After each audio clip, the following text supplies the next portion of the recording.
Libya crisis. Obama appeals to Gulf states. President Obama has called on Gulf nations to use their influence on Libya's warring factions to help resolve the chaotic situation there.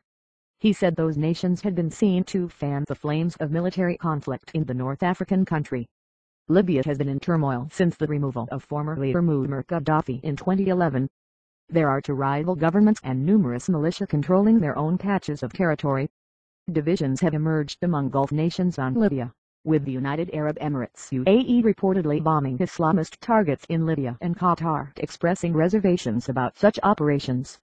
But Mr. Obama said the crisis in Libya, where Islamic State has built a presence, could not be ended with a few drone strikes or a few military operations.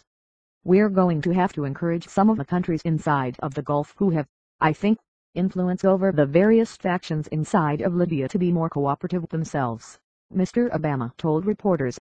In some cases, you've seen them fan the flames of military conflict, rather than try to reduce them.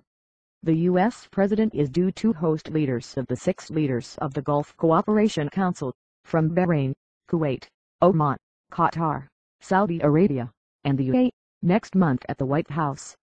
People trafficking networks have thrived during Libya's instability, making it the major departure point for migrants attempting the often dangerous journey to Europe. President Obama was speaking alongside the Italian Prime Minister, Matteo Renzi, whose authorities have picked up more than 10,000 migrants in recent days.